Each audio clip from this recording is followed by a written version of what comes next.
Crime, Wine, and Chaos contains adult language and graphic content. Listener discretion is advised. Wake us up before you go, Chaos Kids. I'm Amber. And I'm Naomi. Yes. And this is Crime, Wine, and Chaos.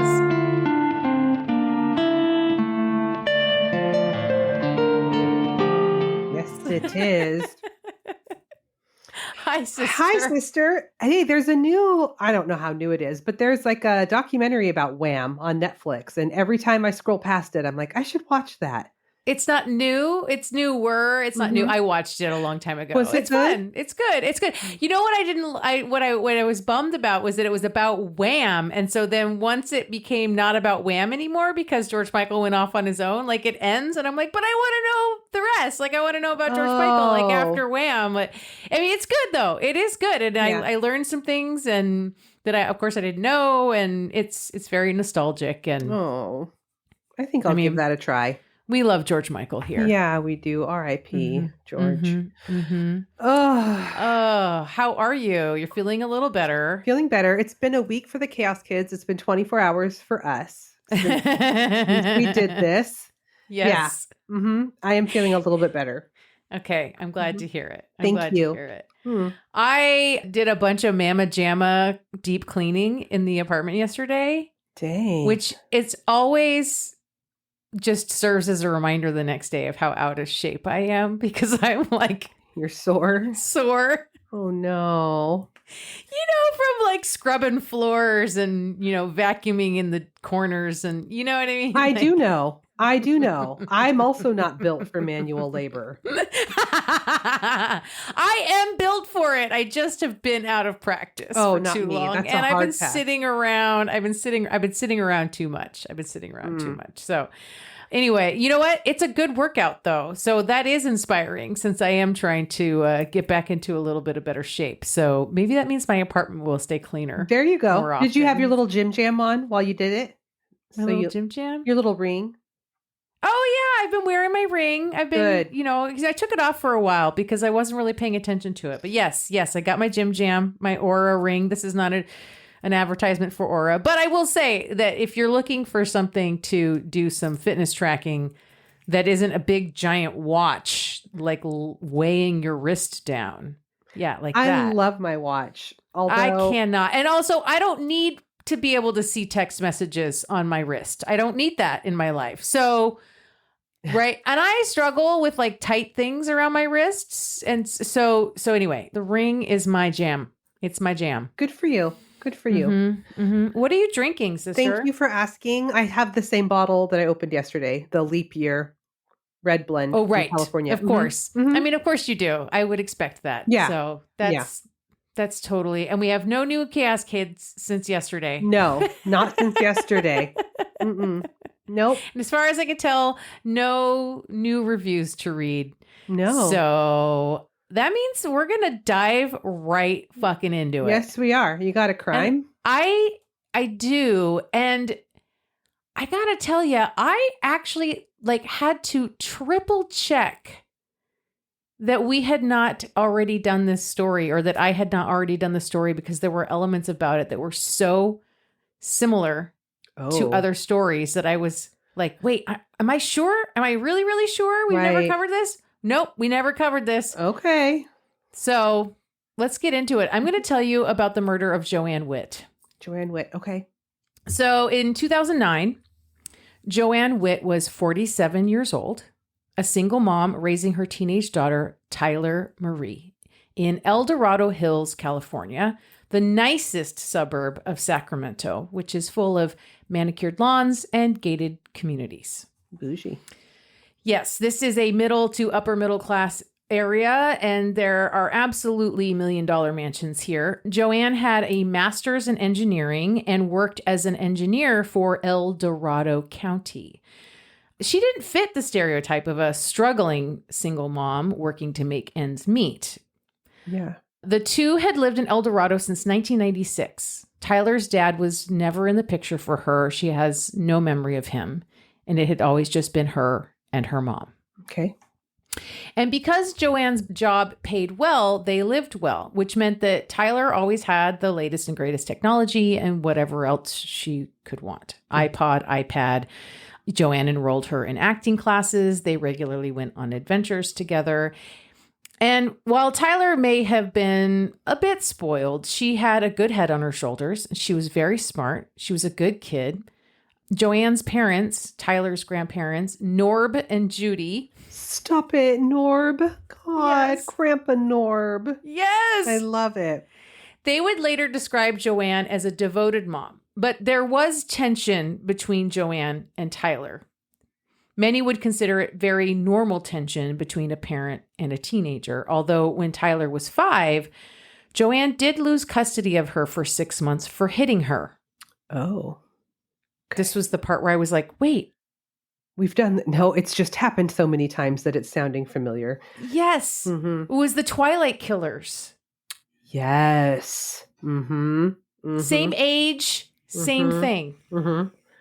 So as Tyler grew older, their relationship grew more strained and occasionally combative.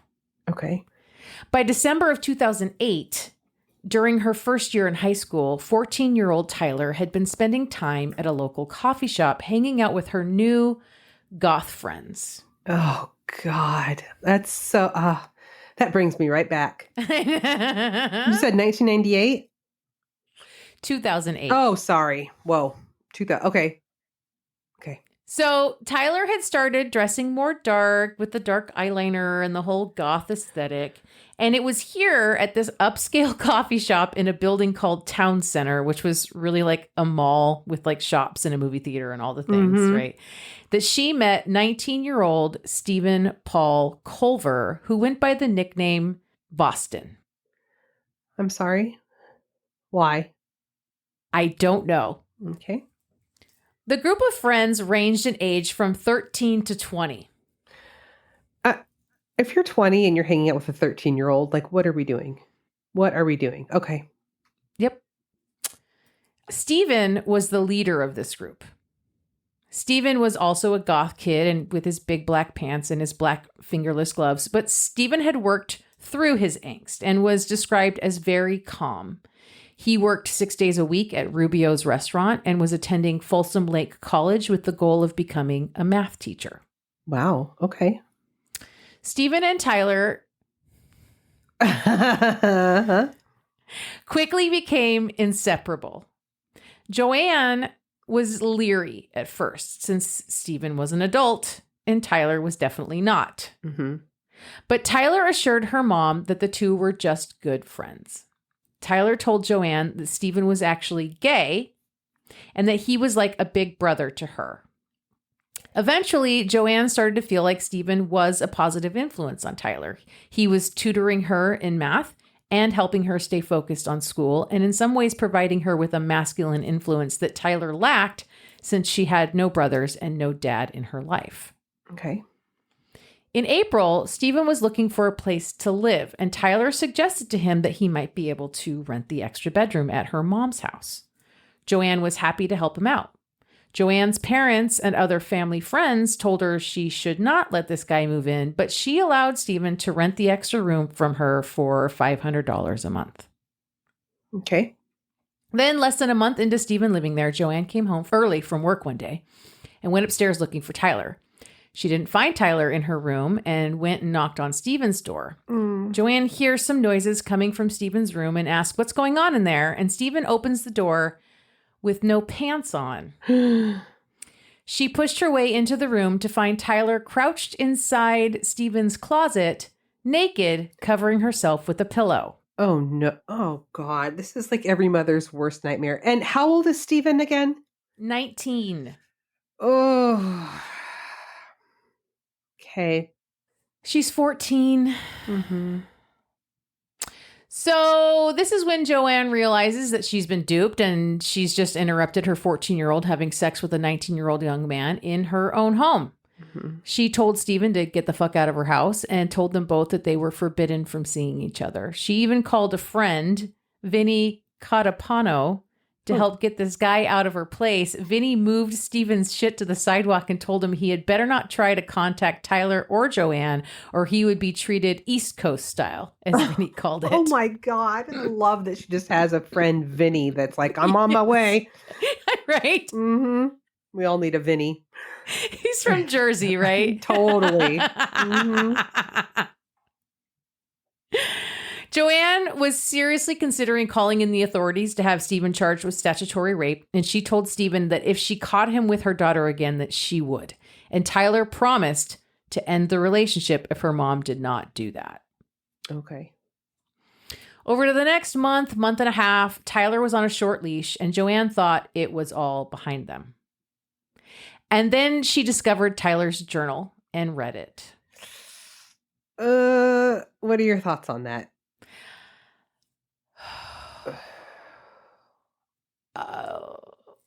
I'm like of two minds. I hate it. Mm-hmm. I hate it. Mm-hmm. But that's also when Joanne found out that Tyler and Stephen had continued to see each other in secret. Yep. They would spend time together while Joanne was at work or sleeping. Stephen would sneak into their house at night all the time. And Joanne read in dismay the details of Tyler's continuing sexual relationship with Stephen. Oh my God. That is fucking disrespectful and gutsy to sneak in while she is sleeping to the home that you were kicked out of.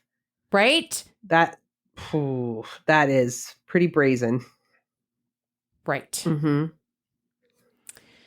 So Joanne decided that pressing charges against Stephen for statutory rape was back on the table, and she contacted police. And she also decided that she would send them Tyler's journal as evidence. Oh. So after this contact with the police, Joanne took Tyler to dinner at Joni's Cafe and Grill in Shingle Springs, which is a small town near El Dorado Hills, and told Tyler straight up that she had gone to the police to file charges against Stephen and let Tyler know about finding the journal and turning it over. Okay. According to their server, Tyler showed no reaction to this news, even when Joanne said, he's in real trouble. Mm-hmm. Detectives caught up with Stephen and questioned him about this relationship with the underage Tyler, and he maintained that their relationship was fraternal. They were like brother and sister. Nothing sexual was going on. Sure. Mm-hmm. Friday, June 12th, Joanne's supervisor at the county office noticed her absence from work. He tried to get a hold of her a few times that day, and she was not responding or picking up her phone. And then Monday came, the 15th, and she again failed to call or show up to work. So he called El Dorado County Sheriff's to report her missing. And he also called Norb and Judy to see if they might know where she was at. Mm-hmm. So Norb and Judy, who only lived a couple miles from Joanne and Tyler, drive out to their daughter's home. And when they get there, the county sheriffs are on the scene, and Norb used his key to let them into the house. Oh, no. The house seemed in order. All the doors and windows were shut, nothing out of the ordinary. Mm-hmm. Until they went into Joanne's bedroom, where they found Joanne in her bed, dead. Oh, God. And the air conditioning in the house cranked to the max, presumably to slow down decomposition of her body. Mm-hmm. Joanne was laying half on, half off the bed on her back, her legs hanging over the edge, a blanket partially covering her body. There was blood everywhere. Oh, no. The autopsy would reveal that Joanne sustained approximately 20 stab wounds to her chest and neck. Oh. One wound was so deep it almost decapitated her. Oh, my God. The major crimes unit arrived and took video and photographic evidence of the house and the crime scene. Initially, they speculated that this had been a deadly armed robbery. Joanne's house was in a fancy gated community where crimes like this just didn't happen. But there were no signs of forced entry, and the gated community required a gate code just to get into the neighborhood.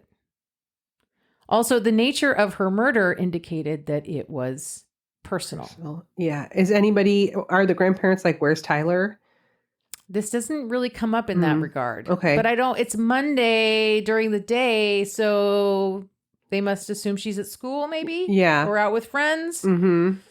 When they went to Joanne's coworkers to start asking questions about her life and what they might know, that's when they found out about Tyler and Stephen and the strife it was bringing to her relationship with Tyler. This is also when they put together the pieces about these statutory rape charges. Because I'm assuming that the Major Crimes Unit is a different division that's handling the case than like the statutory, right? Mm-hmm. So police quickly turned to looking for Tyler, but she did not answer any of the calls they made to her cell phone. And not being able to track her down, they tried to get a hold of Stephen, but Stephen also wasn't answering his phone. Now they get to work tracking both of them down with the fair guess that they were together, wherever they are. They start by looking for and speaking with Tyler and Stephen's friends. Their friends tell police they saw the couple earlier that week when they seemed more down than usual. Okay. They had both dyed their hair black. They said they were going to be away for a while. When they left the coffee shop, they were holding hands, and their friends kind of watched them walk away. Their friends also told police that since they had been sneaking around to be together, it had taken a toll on the couple. And Tyler and Stephen had even suggested that the only way for the two of them to be together forever was to both commit suicide. Jesus. Oh my God. Okay, before that part, this was really sounding like the Gypsy Rose case. The stabbing of her mom and taking off with the boyfriend that her mom didn't approve of. Yeah. I mean, aside from the whole Munchausen's thing, but you know. Right. Although there's speculation that was exaggerated as well. Anyway, that's a whole other thing. So now the police are looking for the two teenagers who may be involved in the murder of Tyler's mom and who are also possibly suicidal. Okay.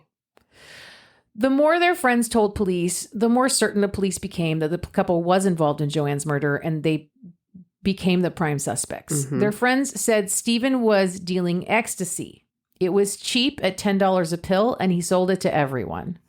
Not only did he sell it, but he used it along with other drugs like pot and cocaine, all of which he did with Tyler. Oh my God. In fact, it was very soon after Stephen started giving Tyler drugs that the two started having sex. This guy, I was really rooting for him at first. I know.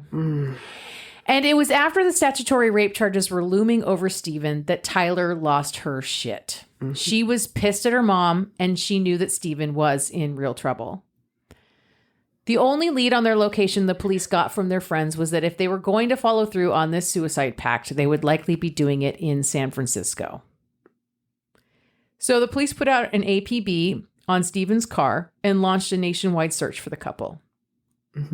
At the press conference, El Dorado County sheriffs declared them wanted for murder and that they were to be considered armed and dangerous. Did they talk about dying by suicide by like the Golden Gate Bridge? Like what was the... I don't think they had any specific details on how that was going to go down. They just knew San Francisco was where they were headed? I think Tyler had some affinity to the city. Okay. It was like, I mean, I imagine as a 14-year-old with all of these, like, in the general sense of the word, romantic notions about life in general, like San Francisco was like a romantic place. Sure. Right? You know what I mean? Romantic, not in the romance. I know what you mean. They make rice-a-roni there. Like, I want to be there. Yeah. Right.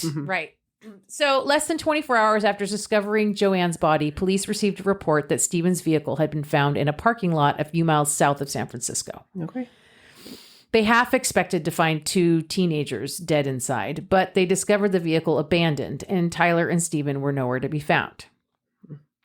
The next morning, an off-duty police officer just happened to spot a couple matching Tyler and Stephen's description in a strip mall in the San Francisco suburb of San Bruno. He called in for more officers to help apprehend them and bring them in, which they did without incident. Okay. Once at the station, Stephen wasn't talking. He asked for an attorney. But they got Tyler talking, I'm sure. Well, Tyler was willing to talk, but she came across as confused as to why she'd been arrested. When they asked her why she thought she was arrested, she said must have been because she had run away. She said she didn't know any other reason why she would be arrested. Okay. She said that after she and Stephen left her friends at the coffee shop, they headed toward San Francisco, stopping to buy the poison they needed to kill themselves. they went to Home Depot and bought Decon. Oh rat my poison. God. What were the... Okay, gross. After a search of the hotel they had grabbed a room at, police found Fruit Loops, cake, and rat poison, which the two had apparently eaten in an attempt to fulfill their suicide pact. Oh, but they're fine? There were also, apparently, Okay. there were also condoms, pot, a suicide note, and a DVD copy of Donnie Darko. Okay. Mm-hmm. When police told Tyler that she was under arrest for murder, she cried and said, "What? My mother's not dead." And even with the officers pressing, she would not confess. And then she also ended her interview with police and invoked her right to an attorney. Okay. So they didn't say murder of your mother. They just said murder, and immediately she went to my mother's not dead. I think that might have said like your mother's dead. Oh, okay. I Or was your going to mother's say been like murdered. that's a... Also, I'm just now realizing, because I did see the footage of like a little clip of this interview. She's 14 and they are interviewing her without an adult present. Right. Now that police couldn't count on confessions from these two, they had to do police work, right? Yeah. And find actual evidence to tie them to Joanne's murder. And that's when Tyler and Stephen's friends came back to police on their own to hand over letters that they had each received from the couple. Oh. Letters telling them goodbye, that they would miss them, that they loved them. Some of these letters made vague references to Joanne.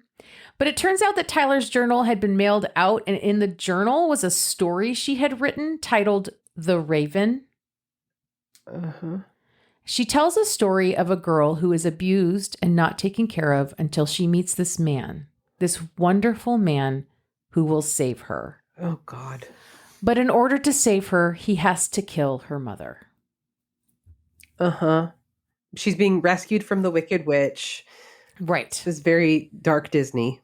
Yes. Okay. A few days later, a friend of Stephen's, a young man named Matthew Widman, came forward to tell police that when the couple stopped at the coffee shop to say goodbye to their friends, he had confessed to Matthew that he had killed Joanne. And not only had he confessed, he had shown Matthew the murder weapon. He took Matthew out to the car, opened the trunk, and showed him the bloody knife. Police brought Stephen back in for an interview, hoping to finally get him to confess. And they told him, like, "Hey, dude, your friend says you confessed to him and you showed him the knife that you used to kill Joanne." Yeah. But Stephen was only interested in talking about Tyler. He wanted them to tell her that he loves her and that their agreement still stands. Okay. At Tyler's first appearance before the judge ruled that even though she was 14, she was mature enough to be tried as an adult for first-degree murder and receive a 25-year to life sentence. Ugh. She was offered a deal. If she testified against Stephen and testified well, they would charge her with second-degree murder and she would get 15 years. Okay. So that's what she did. Does she, I know that she doesn't have a relationship with her dad. Does she have anybody advocating for her? Grandparents or anybody? I mean, it doesn't sound like it. Oh my God. Okay. At trial 2 years later, in June of 2011, Tyler testified that while outwardly she had no reaction to the news when her mom told her that she was having Stephen charged with statutory rape and had sent Tyler's journal to the police, she was certain that Stephen would be convicted. Her journal would be very damning evidence, and inwardly she was reeling and furious.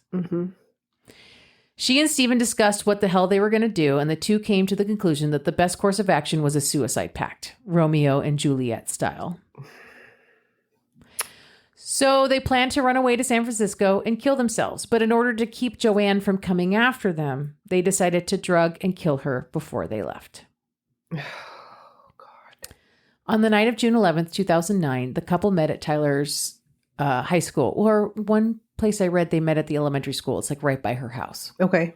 They waited outside for a bit and smoked a couple cigarettes. Tyler said she felt really edgy and that Stephen showed her the knife that he'd brought. He'd taken a butcher knife from the kitchen at his work. Oh, God. Tyler went back home, poured Joanne a drink, and added a large amount of sleep meds. Once Joanne passed out, Tyler let Stephen into the house. During the trial, both of them admitted to having planned the crime together, but each one accused the other of actually doing the stabbing. Of course they did. Also, this is a side note that has nothing to do with anything. If you have a large amount of anything in your drink, can't you taste that?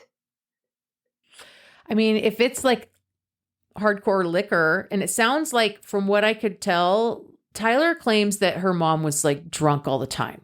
Okay. In opening statements, prosecution maintained that Stephen was the one who did the actual killing, but Stephen's defense attorney claimed that Stephen took the blame to protect Tyler. Mm-hmm. Tyler said that they both entered Joanne's bedroom with knives in hand, but that she was unable to bring herself to actually kill her own mom. She said she actually left the room and stood outside the door while Stephen stabbed Joanne.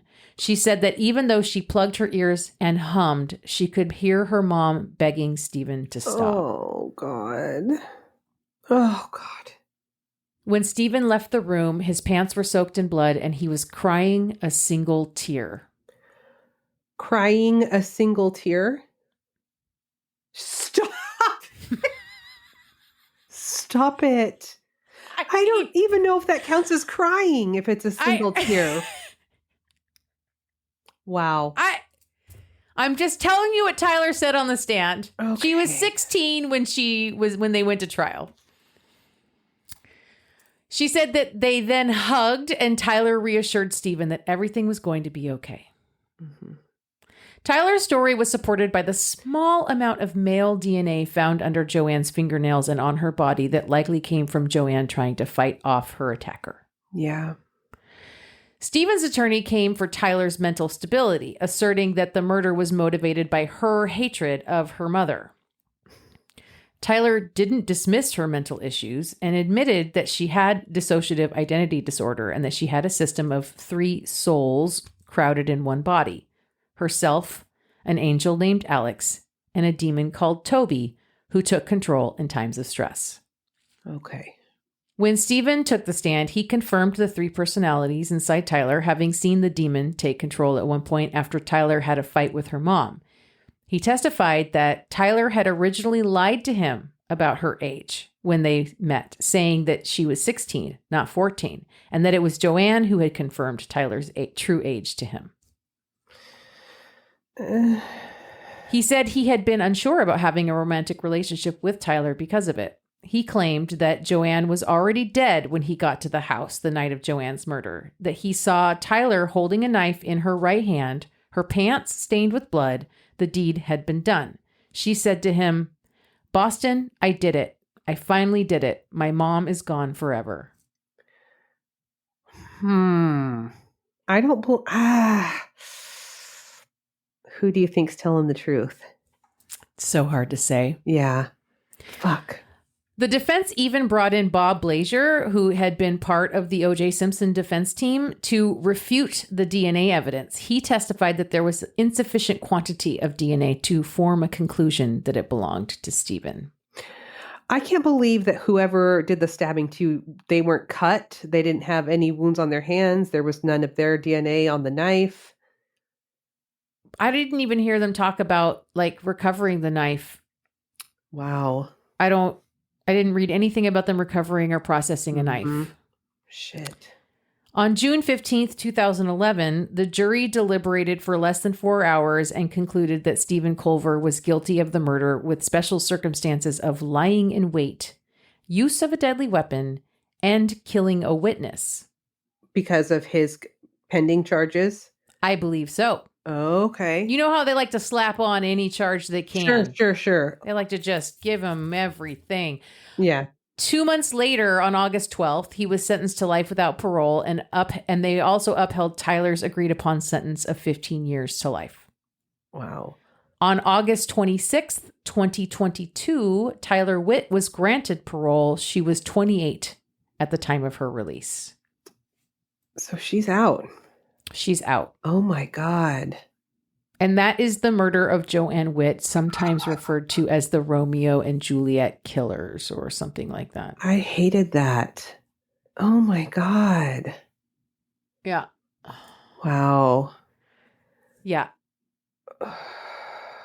I wonder how she's doing now. I can't even. Mm-mm. There was an article in not long after they were convicted where she did an interview with 2020 and said something about how she struggled to not lie and to tell the truth.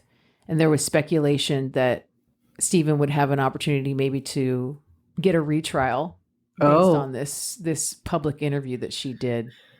Wow. But I didn't find any record that was the case. If he had lawyers that petitioned for that, I don't think he clearly didn't get a retrial because of it. So, no. I mean, you know how they are. Like once you're in there, they are so like hard. Yeah. Getting them to retry or look at new evidence is like, that's an uphill battle. Yeah, for sure. Wow. God. And like at the end of it, I don't know. Like, did she do it? Did she not?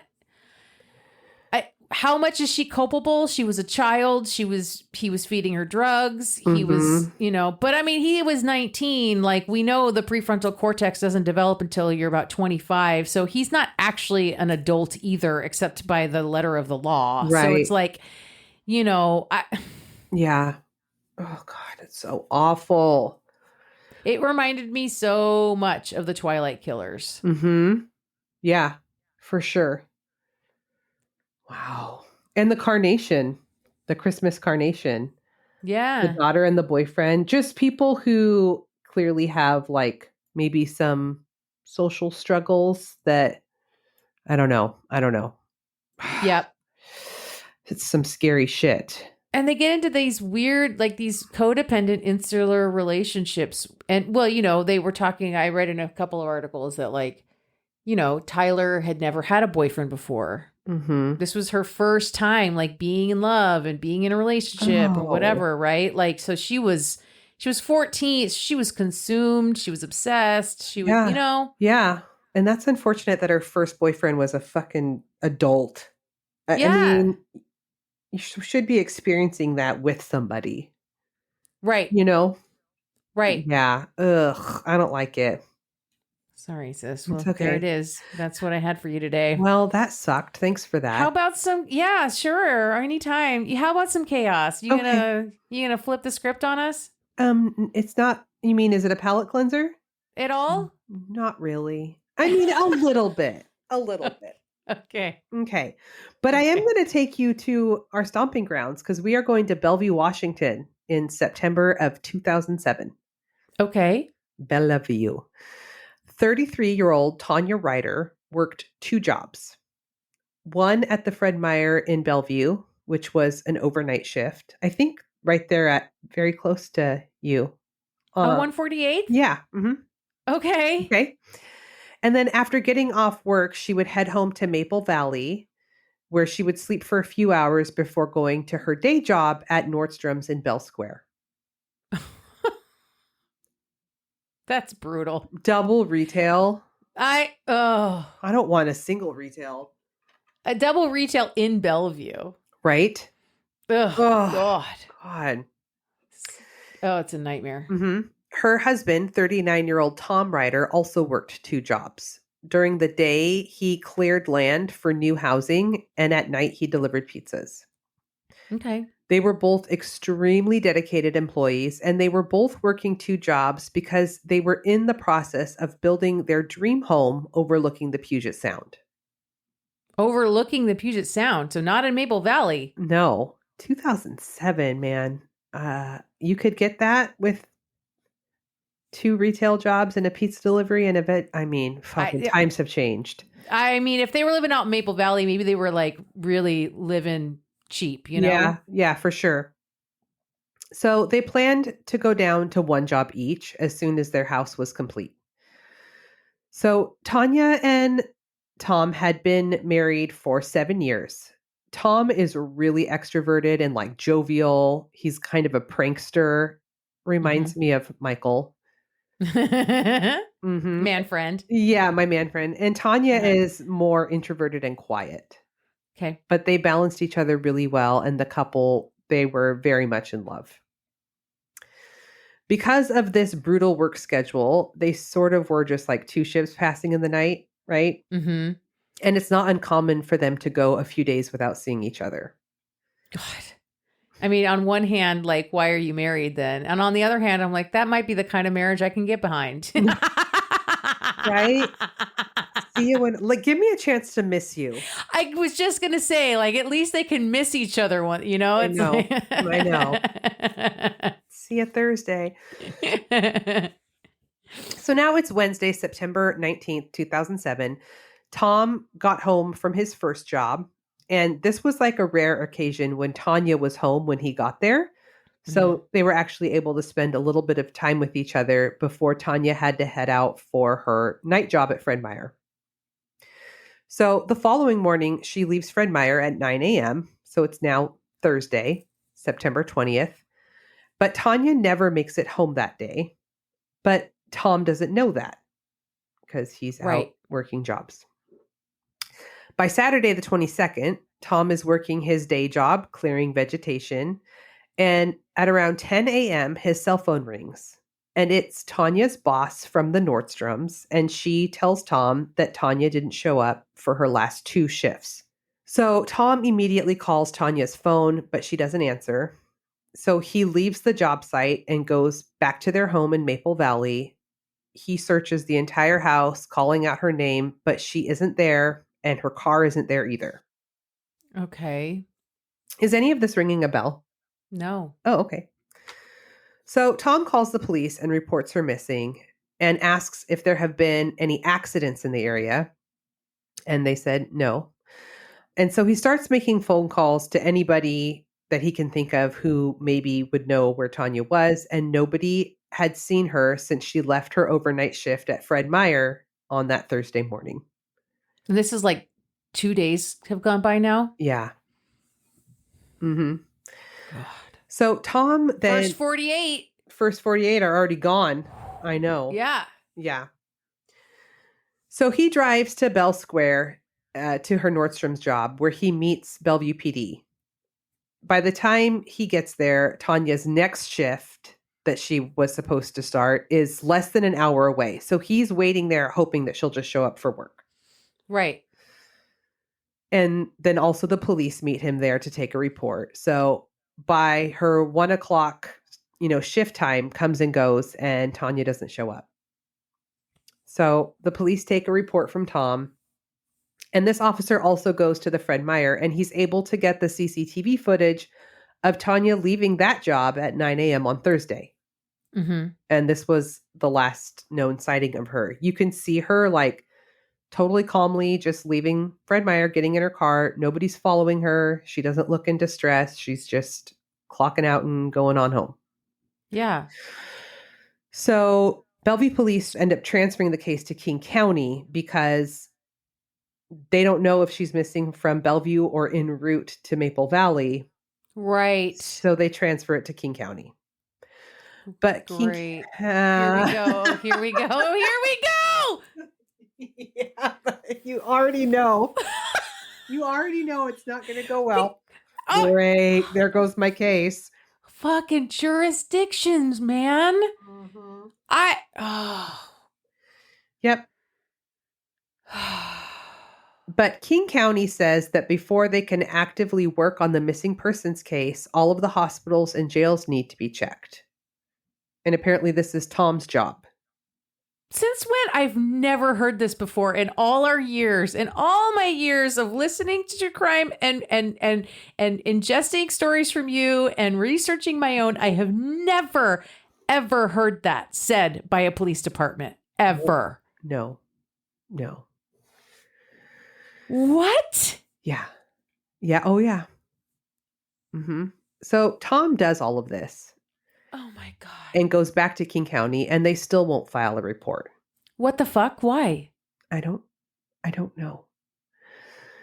They want Tom to check with all of her family members and friends first. So Tom does. And apparently, it sounds like she was estranged from her family, but he does check with her friends and goes back to King County, and they still won't take a report. Am I going to be, is this how I'm going to feel the whole rest of this fucking story? Yes. Outraged? Yes. Mhm. Motherfuckers. ACAB. King County tells Tom that there are certain criteria that must be met in order to have a missing persons case filed. She didn't have any known mental health issues or substance abuse. She wasn't suicidal. And so Tanya doesn't meet the criteria. Where in there does that account for met an untimely demise at the hands of a perpetrator? Because that only happens to people with mental health issues and substance abuse issues, Naomi. Obviously. What are we fucking doing? What are we doing? Oh my fucking God. Mm-hmm. Mm-hmm. Yeah. So they tell Tom that she probably just left on her own. And basically he's on his own. She's just an adult runaway. A grown-up runaway. That's exactly right. She's just a grown-up who ran away. Uh-huh. It just keeps getting worse. Yeah. I mean, she's working her ass off at 2 jobs, never spending time with her husband because he's working his ass off on 2 jobs because they're literally in the middle of paying for and building their dream home. And she just walked away. Yeah. She's just like, you know what? I don't want any of this. Never mind. Bye. Never mind. Never mind. How about no to all of this? Just kidding. Yeah. I'm just kidding. I'm just kidding. What? Yeah. I'm so fucking mad. You're going to keep getting angrier. Oh. So now it's been 4 days since Tanya has last been seen. There's no report filed with King County and nobody's helping him. Like there's no searchers. There's no nothing. Right? Oh my God. So Tom takes matters into his own hands and he goes to the media hoping that this will force King County to do something or at the very least make them look bad. Yes. But the news station requires a police report before they will run a story in order to avoid reporting false news.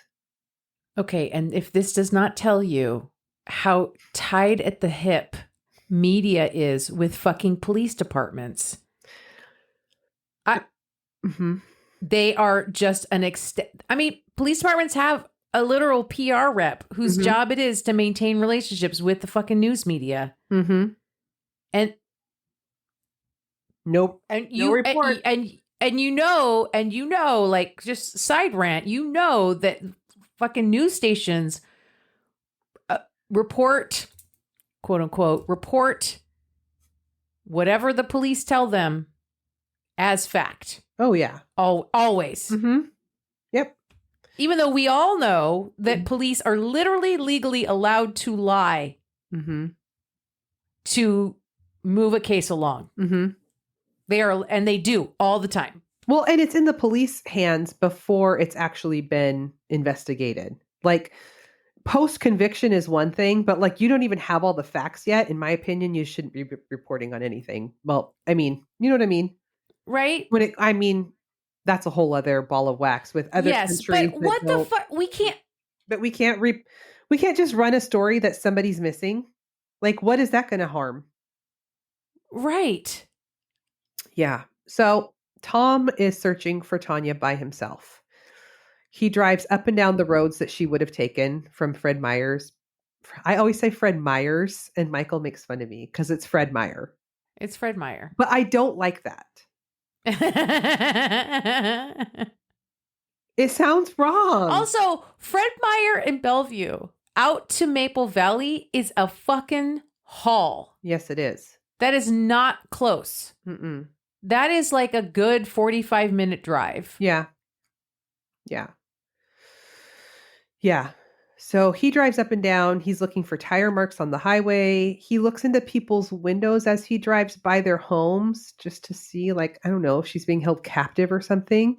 Oh my God. He goes and checks the site where they're building their dream home. She's not there. And that was like 92 miles to their new dream home. I'm not sure where on Puget Sound. Well, maybe they were all the way over in like Bremerton or something. Maybe. Like on the other side. Yeah. Mm-hmm. So Tom contacts the King County police again. And this time they finally agree to take a missing persons report. A week later. Yes. They send somebody from Maple Valley PD to his home, and he allows them to go in and thoroughly search his home without a warrant because he just wants the search for his wife to start, and he knows that he has to be ruled out before they'll do anything. So right. They don't find anything suspicious in the house. Tanya's paycheck and debit card are still sitting on the kitchen counter. So now Tom has a case number. He goes back to the media. Okay. He calls every local media outlet, puts up a $25,000 reward. Tom's boss prints thousands of missing persons flyers that are distributed all over the Pacific Northwest and into Canada. Oh my God. Then fucking King County. Oh. Being so helpful. You're going to send me into a blind fucking... I'm going to flip a table. I can't. King County calls and tells Tom that they have some activity on Tanya's bank account. So Tom is super hopeful, right? So he had turned over her information so that they can look. And she had her private credit cards and then their joint checking account. And they're like, there's been some activity. And they show him the transaction on the account, and he tells them that they're looking at their joint checking account, and the transaction was him putting gas in the car. Yeah. Yeah. These are the same people that everybody puts faith in to fucking solve crimes. I know. Okay, Yeah. So then Tom asks them if they can get her cell phone records, and they tell him that they can't get the records without a search warrant, and they can't get a search warrant without probable cause that a crime has been committed. Well, can he get her records? Listen.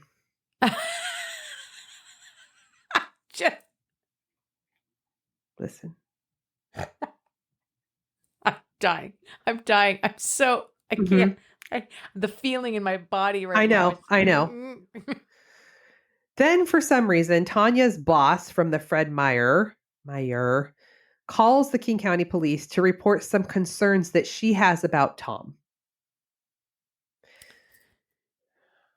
Listen, it's been 8 days since Tanya went missing, and Tom gets a call from one of the detectives, and they ask him if he can come in for an interview and a polygraph, and Tom willingly goes. Yeah. But he starts to realize that it feels like they're trying to force a confession out of him, and he gets fucking angry and is like, no. Right. No. I don't know what that boss was doing, what her problem is. I don't know. So then, finally, King County is able to get a judge to sign off on a search warrant for the cell phone records. Oh, because they have a suspect now. I fucking don't know. I don't know what's going on. This whole thing just They don't know what's going on either. Mm-mm. So just for the record, it's okay that we don't know what's going on because King County Sheriff's Department doesn't know what's going on either. The only person on top of their shit in this story is Tom. Yeah. Okay. Oh my God. The records show that her phone pinged on a tower along the highway that she would have taken home. Maple Valley Highway, I bet. Yeah, 169. Mm-hmm. So police send searchers out to walk up and down the highway. On September 27th, so this is 8 days, at 3:20 p.m., officials find a vehicle in a ravine off of Highway 169 near Jones Road in Black Diamond. Okay. It's off the highway and about 12 feet down in embankment, completely out of sight for the drivers going by on the highway. Right.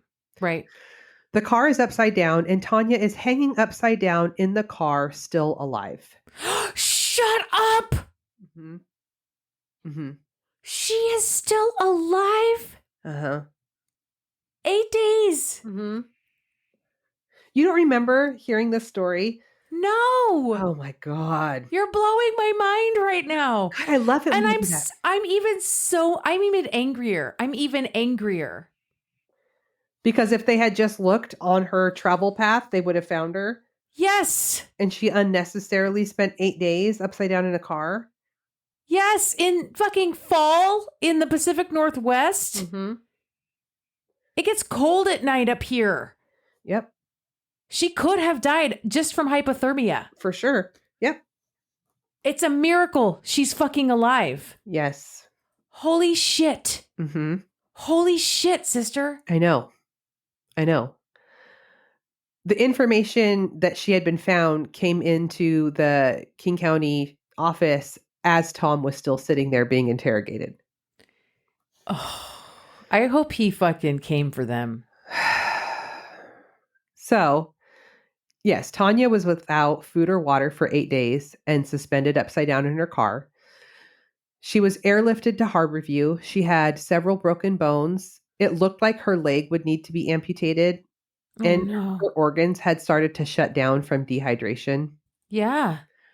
But luckily, they were able to save her leg and stabilize her. Wow. Mm-hmm. The accident was just 6 miles from their home in Maple Valley. And Tom is like, I drove past that spot over and over and over again and didn't see. Well, yeah. Ravines. I was literally just talking to somebody recently about how dangerous it is around here when it snows and gets icy, because you go off of the road in like more than half the roads in this fucking state and you are in a fucking ravine. Yeah, it just falls into an abyss. There's no extra ground off the road. No. Nope. It's, yeah. Tanya has no memory of the accident. So she doesn't even know how she got into an accident. I'm imagining exhaustion. She probably fell asleep at the wheel. Oh my God, you're probably right. You know? Yeah. A week after her rescue, the King County Sheriff's Office held a press conference and apologized to Tom and Tanya. Publicly. Yeah. It was that. I don't know if she's still the sheriff, the blonde lady that is the King County Sheriff. I don't know her name. I don't think she is anymore, but I looked and it does look like Tom and Tanya filed a lawsuit, but I don't think they won because King County was in accordance with their protocol. The way you just said those words. I know. It sounded very court-like, didn't it? Yes, it did. Your old life just came out of your mouth. I just had a flare up. I just had a past life regression. I'm sorry.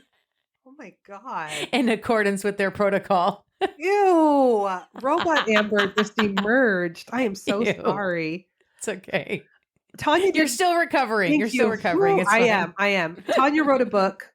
I'm going to link it where you can get it on Amazon. It's called Missing Without a Trace, 8 Days of Horror. Did you read it? No, but I want to. Yeah. I do remember the missing woman who was found in her car in our area. I do not remember this at all. Isn't that wild? Wild. Oh. This touches on so many things, like the need for there to be 4 jobs between 2 people just to buy a fucking home. Okay, let's start there. You know? Right. Yes. I mean, there's so many things wrong. So many things wrong. The jurisdiction bullshit. Mm-hmm. Yeah. And then what was with them giving Tom the fucking runaround? I don't know. Poor Tom. Oh, poor Tom. I am so glad that she fucking lived. That if they had found her dead and then once they did the autopsy realized that like she'd been alive for a while. Uh-huh. You know? We operated according to our protocol. Right. Because like one more day and she probably would have died. Probably. It sounds like, based on how her condition when she got to Harborview, it's probably a miracle they found her just in fucking time. No shit. Oh. Also, like all the wooded areas, like you could go off the road and literally you disappear. Your whole ass car is gone. Yeah, you're covered in ferns. It's like you've gone into the Jurassic period. You've gone back in time. Seriously. Literally through a portal. And that poor woman probably could hear the traffic just right behind her and nobody couldn't do anything. Mm-hmm. And I'm worried that like she had some permanent damage that she's probably still suffering with, because if she almost lost a leg, like you know that leg ain't right ever again. You know what I mean? Uncle Eddie, that leg ain't been right ever since. I mean, I don't mean to be callous. I'm just saying, like, I'm feeling for her. Now she has this chronic, probably like disability. Yeah. Yeah. You know, that maybe she wouldn't have had if she'd been found sooner. Exactly. Those bones were broken. And then like she sat there for 8 days, which means they started to knit back together. And like heal improperly. Like, you know what I mean? There's there's so much wrong. There's so much much wrong. And then just the assumption that she just left. Yeah. Yeah, she just didn't want this life anymore. Like, people's loved ones don't know them. I mean, okay, yes, you did do a chaos story not that long ago about a woman who did just leave. But like, that is so rare. So rare. Yeah. I hope they finish their dream house and that they're just thriving in their dream house. I really do. Right? God. Me too. Yeah. That's our wish. That's our wish for Tom and Tanya. Yeah. Mm-hmm. Yeah. Wow, sister, you just took me on a roller coaster ride. So, I mean, it ended well-ish. As well as that story could have. No one died. Nobody died. No. So, I'll take that. That's a win. That's a win for this show. Thank you. No, thank you. You're welcome. I appreciate you. I appreciate you. Oh, you guys, you know what? You can get more of this if you go to patreon.com/crime, wine, and chaos. For $5 a month, you get a bonus episode every month, and you get the new episodes every week a day early. It's true. You can go join the club. You can also just sign up for the Patreon as a non-paying member, and then you can, be in the loop on the other things we post over there that aren't behind the paywall. Exactly. So... And give us a review. Just take a few minutes. Give us a little review on Apple, preferably, if that's where you're listening. Would you please? Little rating, little review. That. We love it. We do. We love that. Mm-hmm. And I love you, I love you, but sister. that was really so chaotic. Goodbye. Bye.